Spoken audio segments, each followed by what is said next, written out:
Assalamualaikum warahmatullahi wabarakatuh.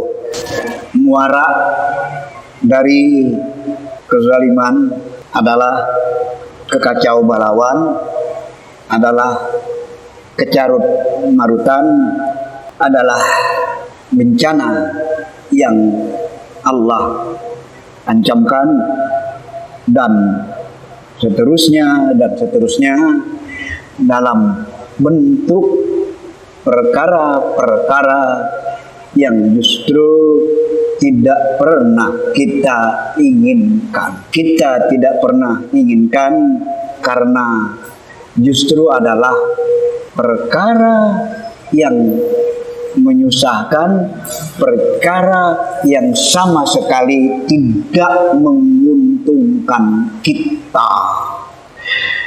Begitulah kalau yang namanya kezaliman itu sudah mewarnai kehidupan. Kezaliman adalah lawan daripada keadilan. Kezaliman adalah lawan daripada keadilan. Dan berbicara keadilan sebagaimana yang dikatakan oleh Ibnul Qayyim Al-Jauziyah dalam kitab beliau Al-Jawab Al-Kafi, beliau mengatakan asyirku adlamu zulmi wa tauhidu a'dalul adli.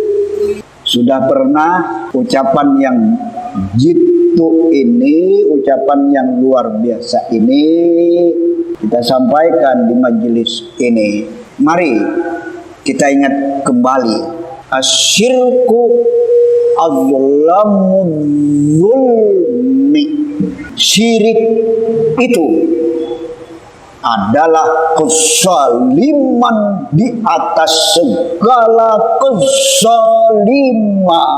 Sementara wa tauhidu a'dalul adli, tauhid itu adalah puncak-puncaknya keadilan. Apa yang dikehendaki dengan puncak-puncaknya keadilan, begitu orang memang menginginkan, menghendaki tegaknya yang namanya keadilan seadil-adilnya, tidak ada pilihan, tidak ada pilihan lain selain tegakkan tauhid. Mari saya ingin memahamkan apa yang oleh Ibnul Qayyim ini katakan, bahwa begitu orang melakukan kesyirikan itulah kezaliman yang luar biasa, dan begitu tauhid ditegakkan itulah keadilan yang seadil-adilnya. Maka jangan berharap kezaliman itu akan sirna selama kesyirikan itu justru nyata di dalam perilaku sementara manusia. Jangan juga berharap keadilan itu akan tegak selama tauhid tidak ditegakkan. Bisa jadi sementara pemandu-pemandu umat belum atau tidak memahami apa yang oleh Ibnul Qayyim Al-Jauziyah katakan seperti ini. Begitu berbicara tauhid sebatas mengkaitkan dengan keimanan, dengan keyakinan, sebatas mengkaitkan dengan masalah ketuhanan. Kalau orang meyakini Tuhan itu ada, kalau orang meyakini Allah itu sebagai ilah, dia sudah menegakkan tauhid. Tidak menyentuh penjelasan yang memang lebih mendalam, yang lebih meluas. Orang akan dikatakan melakukan kesyirikan kalau dia meyakini kalau ada selain Allah, bahwasanya ada selain Allah yang bisa mencelakakan, yang bisa menyelamatkan, yang justru bisa dimintai pertolongan, dan seterusnya dan seterusnya. Sebatas itu. Majelis yang dimuliakan oleh Allah, penegakan tauhid berarti memberikan apa yang memang menjadi hak Tuhan.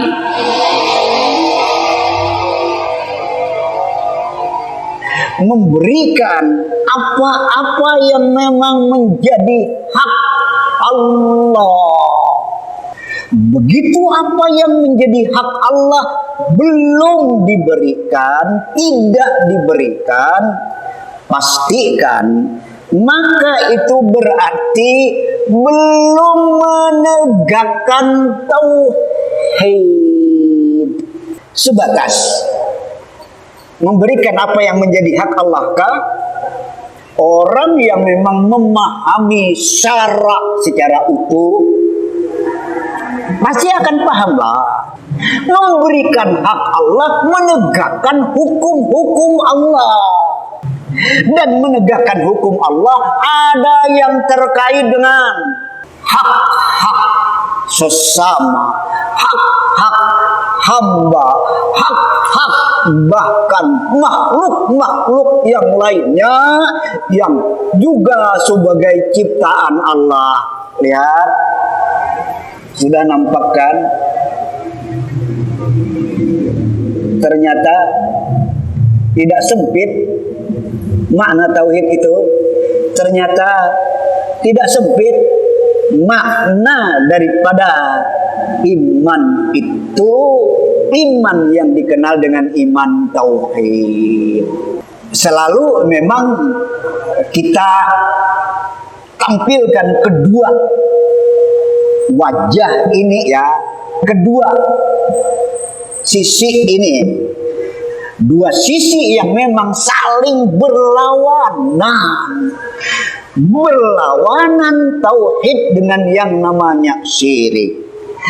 Tauhid berarti tauhid dimaksudkan memberikan apa-apa yang memang menjadi hak Allah, sementara syirik tidak memberikan apa-apa yang menjadi hak Allah. Tauhid memberikan hak-hak yang memang apa-apa yang oleh Allah dia gariskan dalam hukum-hukum syariatnya. Syirik maka berarti tidak memberikan hak-hak selain hak Allah, hak manusia, hak makhluk ciptaannya yang mestinya diberikan. Dan begitu itu tidak diberikan, maka disitulah terjadi kezaliman. Dan di awal tadi sudah saya sampaikan bahwa apa-apa yang terjadi dalam bentuk kecarut marutan, kekacauan, ketidakberesan, ketidakadilan, ya, ketidakamanan, semuanya itu adalah muara dari kezaliman. Majelis yang dimuliakan oleh Allah, ada kalau begitu tauhid dalam akidah, ada kalau begitu tauhid dalam ibadah, ada kalau begitu tauhid dalam muamalah. Nanti kebalikannya, ada syirik di dalam akidah, ada syirik di dalam ibadah, ada syirik di dalam muamalah. Hal yang semacam ini yang memang benar-benar sudah semestinya selaku mukmin muslim memahaminya. Kalau tidak kita merasa ahlu tauhid, sementara tauhid belum kita tegakkan sebagaimana mestinya. Kita merasa sudah menghindari syirik, sementara ternyata masih ada bagian dari sikap kita, tindakan kita, perilaku kita di dalam hidup kita yang justru bagian daripada kesyirikan. Jamaah yang dimuliakan oleh Allah, di dalam An-Nahl, maksud saya surah An-Nahl ayat 97, mari kita simak baik-baik firman Allah. Man amila solehan min zakarin au unsa wa huwa mu'min falanuhyiyannahu hayatan thayyibah wa lanajziyannahum ajrahum bi ahsani ma kanu ya'malun. Saya terjemahkan.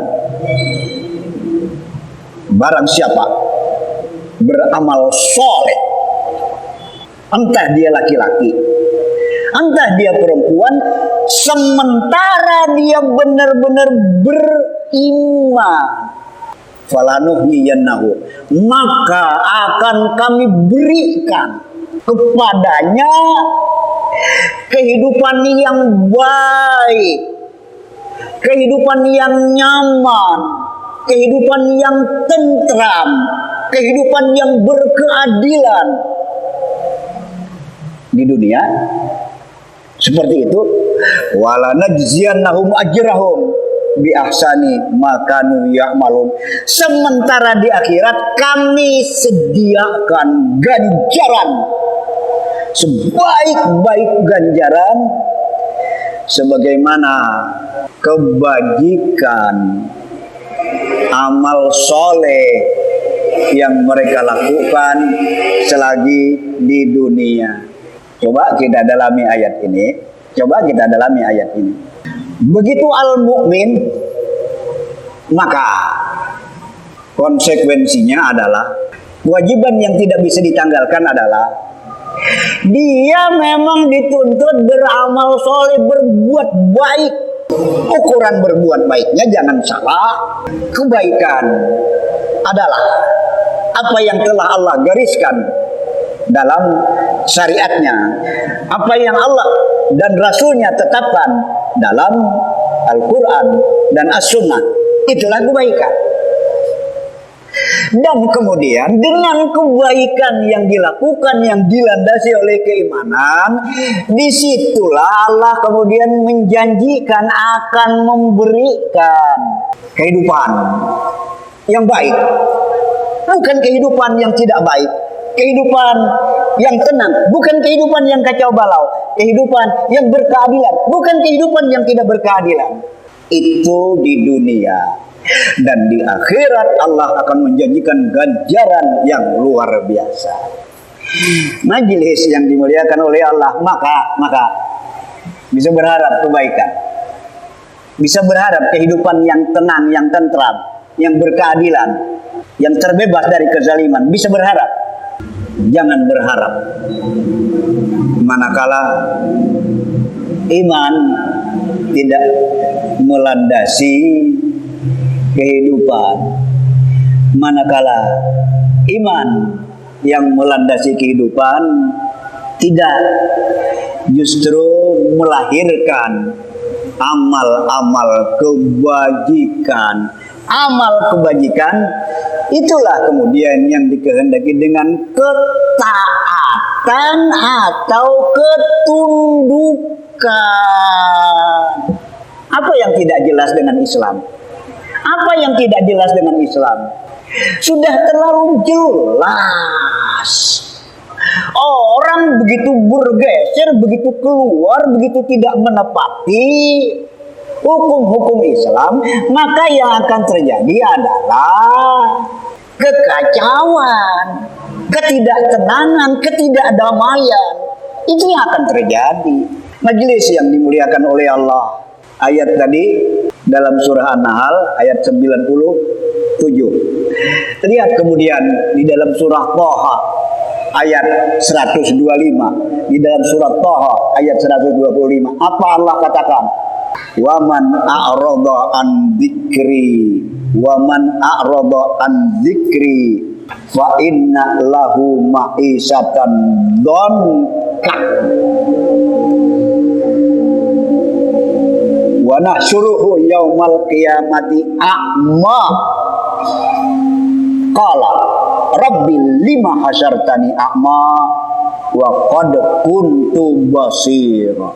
Coba lihat, siapa yang berpaling, siapa yang tidak menepati peringatanku, ajaranku, hukum-hukumku, akan kutimpakan. Fa innalahu, akan dia dapatkan maisatan dhanka, kehidupan yang sempit, kehidupan yang sumpek, kehidupan yang isinya adalah keresahan, keluh kesah, ketidaknyamanan. Kebalikannya kan, kebalikan dari ketundukan, kebalikan dari ketaatan, pembangkangan, justru akan membuahkan kehidupan yang sempit, kehidupan yang tidak nyaman, kehidupan yang kacau balau, dan seterusnya, keadaan yang tidak pernah diinginkan oleh siapapun juga. Itu yang akan terjadi begitu manusia berpaling dari hukum-hukum Allah. Itu baru di dunia. Itu baru di dunia. Wa nahsyuruhu yaumal qiyamati a'ma. Di akhirat nanti akan kami kumpulkan mereka dalam keadaan gelap gulita, buta.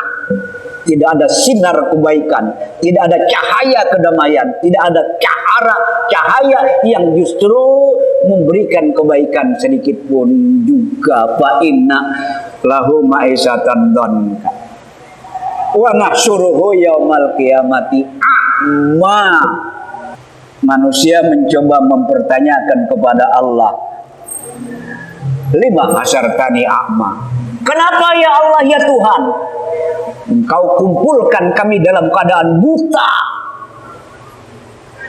Engkau kumpulkan kami dalam kegelapan. Kenapa ya Allah? Sementara selagi di dunia aku melihat, rupanya bukan buta mata yang ada, tapi justru buta melihat kebenaran, buta dengan kebaikan sehingga tidak melakukan. Itulah yang dimaksud dengan buta di sini. Sehingga manusia yang justru mengaku wa qad kuntu basira, dijelaskan akhirnya oleh Allah, dijelaskan oleh Allah pada akhirnya, kadzalika atatka ayatuna fanasita, yang sebenarnya adalah ayat-ayat kami datang, hukum-hukum kami sudah kami gariskan, lantas engkau mendustakannya, lantas engkau justru mengingkarinya, melupakannya. Atatka ayatuna fanasita kadzalikal yaumat tunsa, sekarang giliran kami, kata Allah, untuk juga melupakan kalian. Kadzalikal yaumat tunsa, sekarang giliran kalian justru akan kami lupakan. Majelis yang dimuliakan oleh Allah, jadi yang salah siapa sebenarnya? Jadi yang salah siapa sebenarnya? Yang zalim siapa sebenarnya? Yang salah, yang zalim justru adalah manusianya. Allah tidak pernah menzalimi hambanya. Wa ma rabbuka bimuhlikil qura illa wa ahluha zalimun. Kami tidak akan membuat satu wilayah, satu negeri kacau balau, carut marut, ditimpakan petaka. Tidak, kecuali kalau memang penduduknya zalim. Masih juga manusia tidak mau menyadari. Ya kadang-kadang kita menyudahi ya, tapi juga menyudahi tidak kemudian kita berdiam diri. Menyudahi apa maksud saya? Kadang-kadang kita menyudahi begini ya, memang kita dari waktu ke waktu semakin mendekati apa Pak Burdin? Dari waktu ke waktu memang semakin mendekati kehancuran total.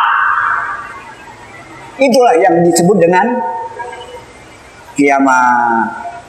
Tapi sekali lagi, kita menyudahi seperti itu bukan kemudian kita berdiam diri. Ya namanya saja udah memang mau kiamat, ya kita bisa apa? Tidak begitu tentunya. Majelis yang dimuliakan oleh Allah, disinilah makna apa yang juga oleh Rasulullah SAW sabdakan, bahwasanya al-iman laisa bitamani wala bitta'ani walakin ma waqara fil qalbi wa saddaqahul amal. Iman itu bukan khayalan, iman itu bukan angan-angan, iman itu bukan sebatas pengakuan, bukan. Tapi apa yang menancap kuat di hati, yang kemudian kita wujudkan dalam tindakan nyata dalam kehidupan kita, itu baru benar-benar iman. Jemaah yang dimuliakan oleh Allah, tidak ada yang kita kecualikan, ya, tidak ada yang kita kecualikan dalam bentuk kekacauan, dalam bentuk kecarut-marutan. Semuanya disebabkan oleh kezaliman, semuanya disebabkan oleh ketidakadilan. Tidak ada yang kita kecualikan. Begitu kezaliman yang justru didapatkan di dalam kehidupan ini, maka pasti akan membuahkan kekacauan. Sebaliknya, kalau keadilan memang ditegakkan, disitulah justru kedamaian pasti juga akan dirasakan. Makanya Allah juga di dalam firman-Nya, ya, setelah menyatakan waqatiluhum hatta la takuna fitnatun wa yakuna ad-dinu kulluhu lillah fa in intahau fala udwana illa 'alal zalimin. Tidak bisa dikikis, tidak bisa dibuang, tidak bisa dinafikan, ya. Begitu kata-kata waqatiluhum, salah satu maknanya adalah perangi mereka. Mereka siapa? Mereka yang memang memerangi Islam, kan gitu ya. Untuk apa? Agar tidak terjadi bencana, agar tidak terjadi fitnah.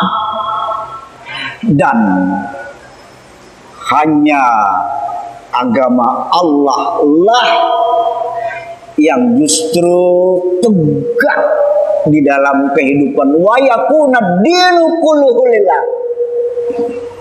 Apa kemudian oleh Allah? Ya Allah katakan, fa in intahau, kalau sudah itu usai, tidak ada konfrontasi perang secara fisik, yang tetap menjadi seteru kalian, yang tetap jadi musuh abadi kalian adalah fa in intahau fala udwana illa 'alal zalimin. Musuh abadi kalian yang masih tetap ada tersisa adalah kezaliman. Majelis yang dimuliakan oleh Allah, kita mulai dari diri kita, dilanjutkan dengan keluarga kita, lingkungan kita. Bagaimana justru keadilan itu kita tegakkan, bagaimana kezaliman itu kita lenyapkan. Menegakkan keadilan adalah menegakkan tauhid. Menegakkan tauhid berarti hanya Allah satu-satunya zat yang memang kita taati, kita sembah, kita ibadati. Sementara kezaliman berarti kesyirikan, dan kesyirikan justru adalah orang menduakan Tuhan dalam hukum-hukum yang mesti dijalankan. Di sini hukum Tuhan ditegakkan, di sini hukum Tuhan diruntuhkan. Itulah juga syirik yang mesti kita semuanya memahaminya. Makasih.